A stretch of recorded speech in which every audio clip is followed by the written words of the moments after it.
Hello friends, welcome. Today in this lecture we will talk about the production function. What is the production function, its types and its meaning. Here we will understand about the production function. Then what is the meaning of production first? Production is the conversion of input into the output. It is a process of converting input into the output. Production can be in many terms. Let's understand with the example. The production can be in terms of changing the form. For example, we have the log of wood or the plywood sheets and we are converting it into the chair or the cupboard, then it is known as the change in the form. The second is the change in the space. We are traveling from one place to the other place, from one country to the another country. Then we are moving from one place to the one space to the another space, and this is also known as the production. That is in this change in the space form. The other one is the change in the time. For example, we have the cold storage which saves our food for the longer period of time. So this is known as the change in the time. This is about the production, that is the process of converting input into the output. Then what is the meaning of production function? Production function is the technological relationship. It's a technological relationship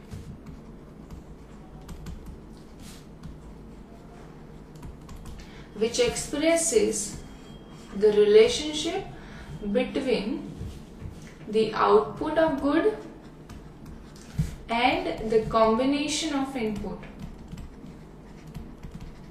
It expresses the relationship between the input and the output. When the maximum combination of input we have, then we can get the maximum output. So this is about the relationship between input and output which gives the maximum output of a good.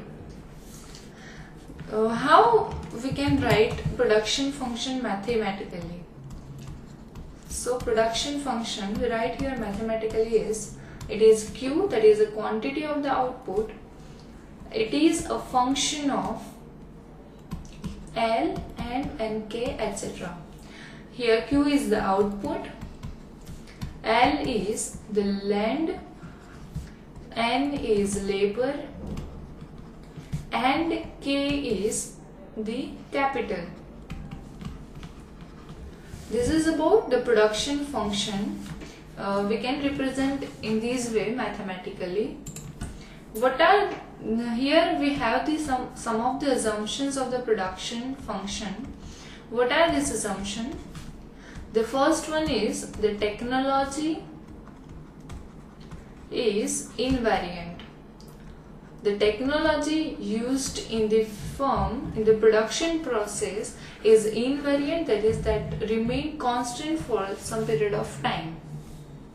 The second assumption is there is the maximum level of usage of input.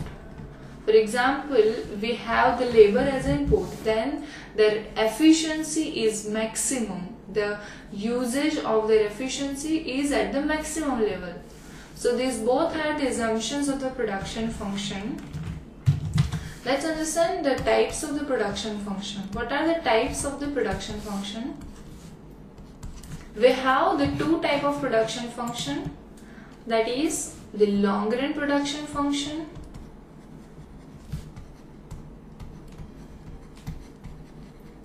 and short run production function. Short run production function is also known as the law of variable proportion. Long run production function is also known as return to scale. Let's start with the short run production function. Short run production function, the analysis of short run production function. Here we are using the term short run.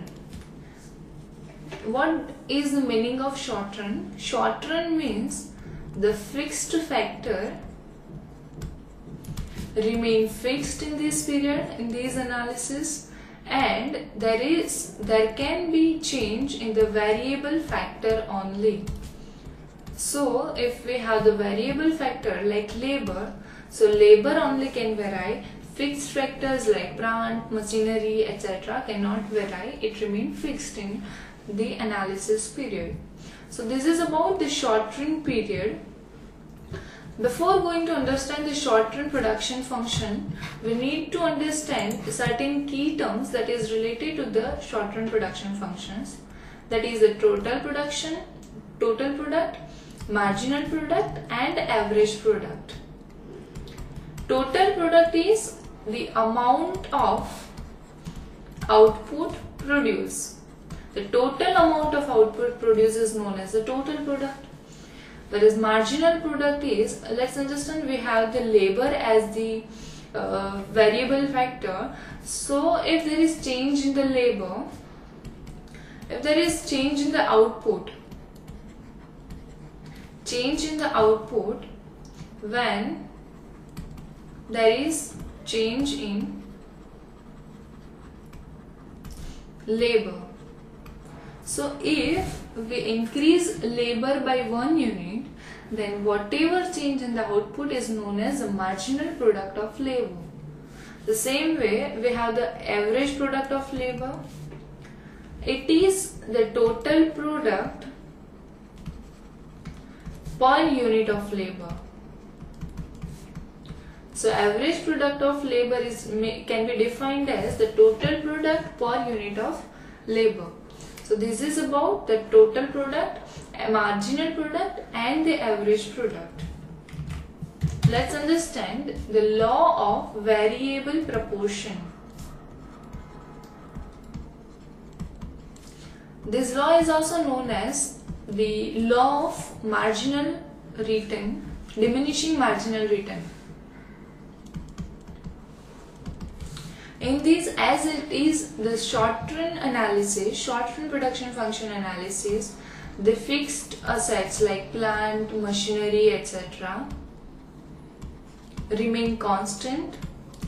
There can be change in the labor only. Okay, so it means that if there is increase or decrease in the output, it can be with the help of change in labor only. So if we would like to increase the production, increase the output, we should change the labor, amount of labor, the unit of labor. But when the firm keeps on increasing the labor, continues to increase the labor, and there is a point when the firm have the diminishing marginal return. It is also known as the law of diminishing marginal return. It states that when we are altering the variable factor continuing, then there is some point when that variable factor gives you the negative return or the comparatively less return than the before. So this is the law of diminishing marginal return. Let's understand this with the help of the diagram and the curve. For example, we have the unit of labor from 1, 2, 3, 4, 5, 6, 7. It is varying, and the total product is also varying with the increase in the labor. So when we have the unit of labor is 1, total product is 2. When the labor is increasing, the total product is also increasing. So it become 2 to 6, then 6 to 12, 12 to 16. So here, when in the beginning point, when we are increasing labor from 1 to 2, 2 to 3, we have the increase in the product is in the increasing rate. Let's understand here, when we are increasing 1 unit of labor, the total product is increasing by 4, then by 6. So it is increasing at an increasing rate. But after some time, when we already have various labor, and after then when we are keeps on increasing the labor, then we have the total product is increasing, but it is at a decreasing rate. So we have the total product increasing over here, this point is 6, but after that it is decreasing. So it is increasing, but total product is increasing but at a decreasing rate. Then after also, if we are increasing the labor, amount of labor, so it will again decreasing, and there is a point where it will become 0. And then also, if we are continuing, then we have the negative marginal product. This is known as the marginal product, and this is about the total product. So in the starting, the total product is increasing at an increasing rate, then it is increasing but at a decreasing rate, and after that it is decreasing. So the same way we have the average product. Average product, in the beginning it is increasing, but after some time it is decreasing. But this shown total product, marginal product and average product shown into the graph. This is the graph of the total product, and this is the marginal product, and this is average product. So the law of variable proportion can be divided into the 3 stages. It is divided into the 3 stages. The first one is the increasing return. The first stage is known as increasing return. The second is decreasing return. And the third one is negative return. When the firm keeps on increasing the variable factor, they get negative return. So we have the 3 stages of production, that is the increasing return, decreasing return and the negative return. This is the first stages, in which it is the stage starting from 0, it is starting from this, and it is till when the average product is maximum. Here is the point where average product is maximum, and first stage is till that when the average product is maximum. In the first stage, when we are increasing the it is till the 4. So when we are increasing the labor unit, we have the higher production and the total product is increasing at an increasing rate. This is the second stage, follows from the first, and it is till when the marginal product is at 0. It's a point where marginal product is 0.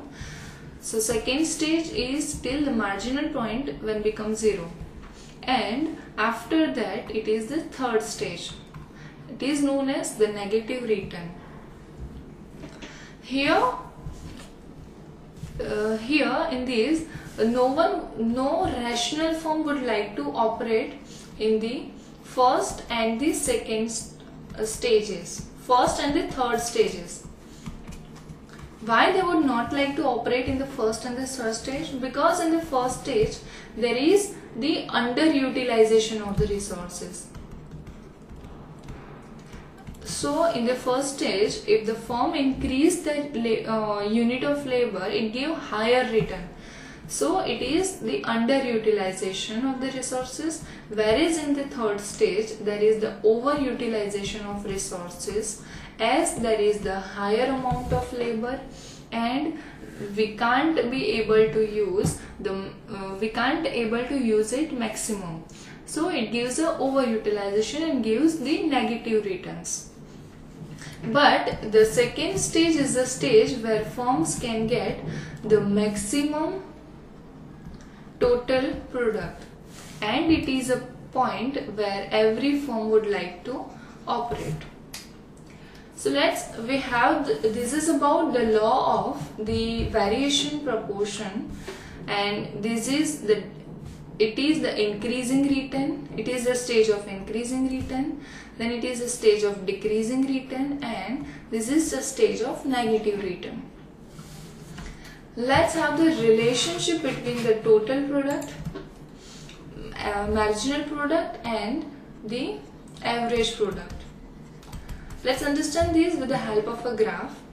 When the total product is increasing at increasing rate, total product is increasing at increasing rate, the marginal product will also increases. So when here total product is increasing, this is here to here, marginal product is also increasing. When total product is increasing but at a decreasing rate, marginal product is 0. So when it is decreasing, start declining, marginal product is 0. And when total product itself is decreasing, the marginal product is negative. Here is the point. Here the total product is decreasing and the marginal product, we can find that it is negative. It is -4. So this is the relationship between total product and the marginal product.